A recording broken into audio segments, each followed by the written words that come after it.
Hi, I'm Dr. Glenn, founder and clinical director of the Carroll Institute, where our focus is on reversing the symptoms of Alzheimer's and dementia. Today, I wanted to make a video for you, just a short video, to discuss something that is called leaky brain. Now, some of you may have heard of leaky gut, and that is in some ways still a relatively new concept, but we also now know that many of the things that cause leaky gut also cause leaky brain. So exactly what does that mean? Well, in order to understand what a leaky brain is, the first thing we need to do is discuss something called the blood-brain barrier. So I want you to think of this sort of like a filter. Think of the blood-brain barrier as a filter between the blood and the brain. And just like a filter in your coffee, and we'll use that analogy again in a minute, but just like a filter, it only lets through what you want to get into the brain, and it keeps what you want to keep out of the brain out, such as pathogens, viruses, bacteria, heavy metals, things like mercury and lead. You don't want those in your brain, and so you have a filter called the blood-brain barrier.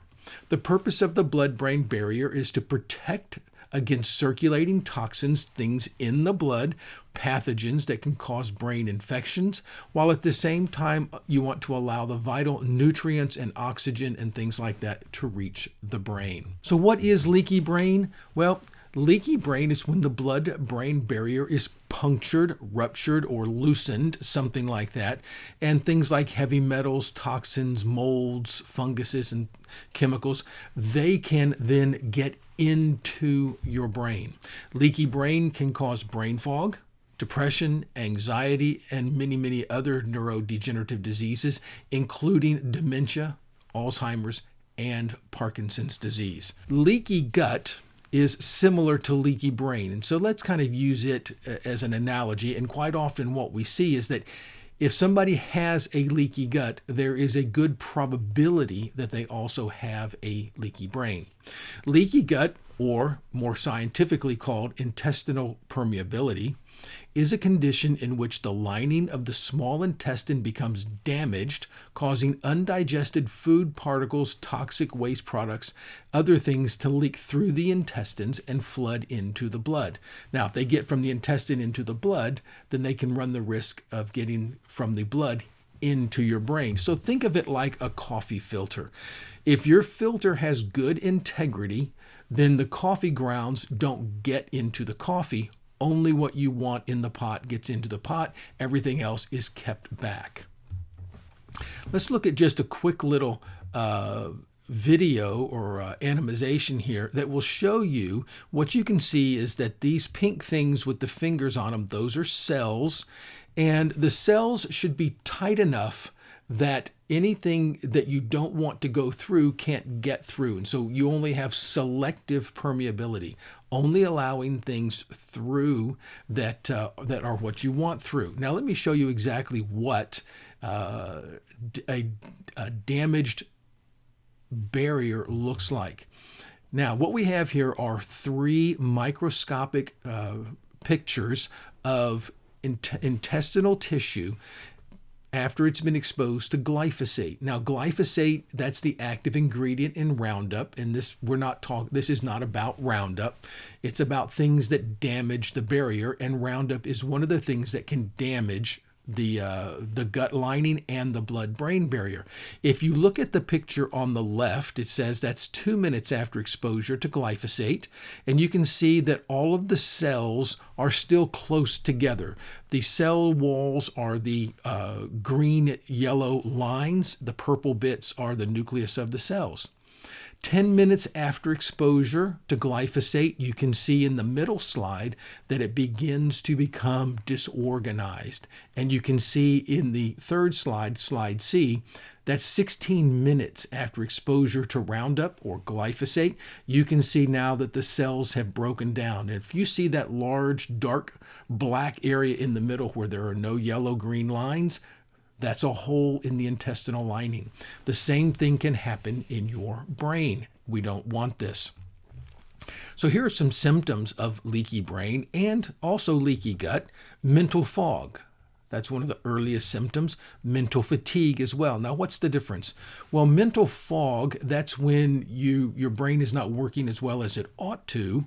Mental fatigue is when you can't do things for as long as you used to, such as read. Or let's say drive. Let's say you get tired now when you drive or you do some sort of mental activity. That's mental fatigue. You get a decrease in sharpness and recall speed. Forgetting words, faces, and names. Now, I know we make light of this and call it a senior moment, and we joke about it a little bit, but it's not funny. What's happening is your brain is not able to access your files, memory files, like it used to. This is something that needs to be addressed and not brushed off. It is not a part of getting older. Difficulty recalling recent events. Depression, that's a very strong clinical indicator of neurodegeneration. Depression, you need to find the root cause of the depression and fix it. You do not treat depression with pharmaceuticals. Vision issues. We usually think of vision in terms of acuity, and that is our ability to focus on things for which we would wear glasses. And that is something that happens in the eyeball itself. It's like the lens of a camera. But when the information gets through the eye and into the brain, it has to be processed. So this is the ability to differentiate contrast or colors. The loss of smell, and I'm going to bring the next one up as well, and constipation. Those are both symptoms that something is not going right with the brain. When it comes to constipation, you should be going every day. 3 or 4 times a week is not okay. And as a matter of fact, loss of smell and constipation are the first 2 signs for Parkinson's, not the tremor. So how can we check and see if you have a leaky brain? Well, there's something called the Leaky Brain Challenge Test. And what you do is you can go to the health food store, go to the grocery store, CVS or whatever, and you just get a GABA supplement. Now, so what you're going to do is you take 1,000 milligrams of straight GABA, not the GABA precursors. You want GABA. And for the best results, make sure to take this test during the day and not at bedtime. Now, GABA is a calming neurotransmitter, and people who have GABA deficits tend to be anxious. Although you can buy GABA supplements, the truth is the GABA molecule is too large to pass through the healthy blood-brain barrier. So what this means is if you take GABA, you should not feel anything. So a lot of people will say that if you're anxious and nervous, you should take GABA and it will help to calm you down. If it works, it's telling you that you have a leaky brain. If you feel drowsy or sleepy several hours after taking 1,000 milligrams of GABA, this means your blood-brain barrier is leaky enough to let the GABA through. So if the hole should be that large and it can only let a little marble or something through and you can get a baseball or a softball through it, what that means is that the hole is too large, so things are getting across from the blood into the brain that shouldn't get there. Instead of feeling relaxed, some people do find that GABA makes them feel anxious. This is because the brain's GABA system is weak, and taking GABA can overstimulate it. This also indicates a leaky blood-brain barrier. If GABA caused no change in how you feel, that's a good sign that your blood-brain barrier is intact. You should be able to take GABA. There's no negative side to it. There's no toxicity involved. But if you take GABA, you should feel nothing.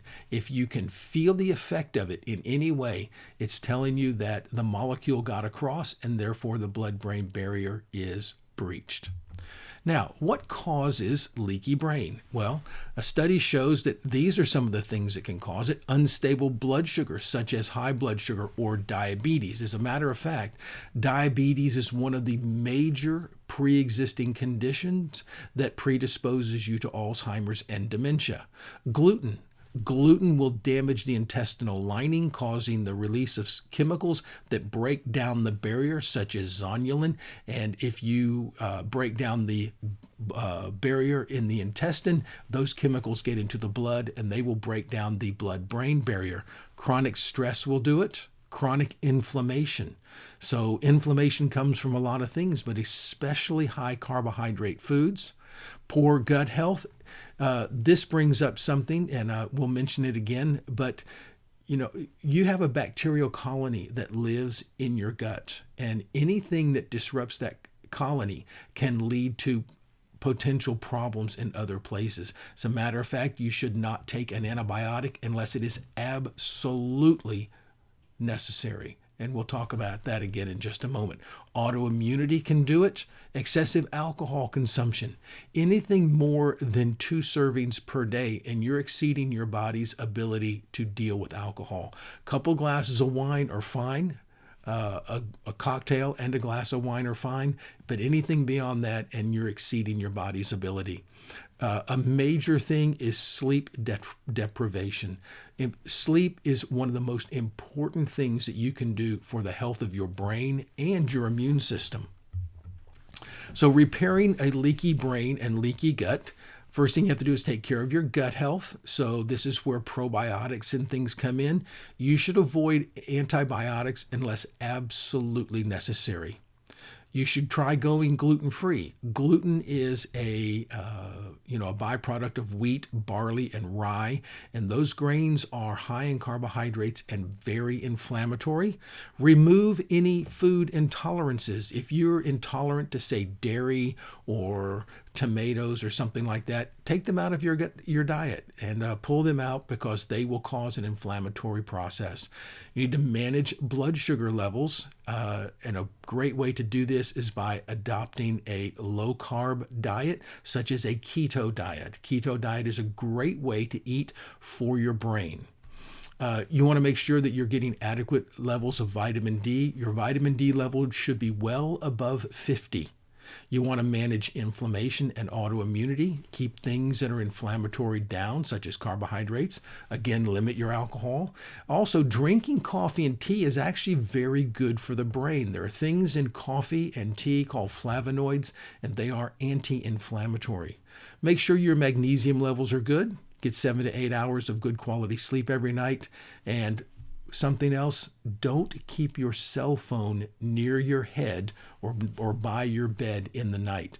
What I do is I put my phone on a table in the hallway so that if it rings in the night and there's an emergency, one of my kids needs to get a hold of me or something, fine, it'll wake me up, but I do not even keep it in my room with me. If you would like to subscribe to our channel and be notified whenever we put up a new video, we do a lot of things for Alzheimer's and dementia. Click the subscribe button below and also click the bell, and you'll be notified anytime that we put up a new video. I try to post new videos every Tuesday. So this is Dr. Glenn again. Hope you're well. Have a good day. I'll see you next time. Bye.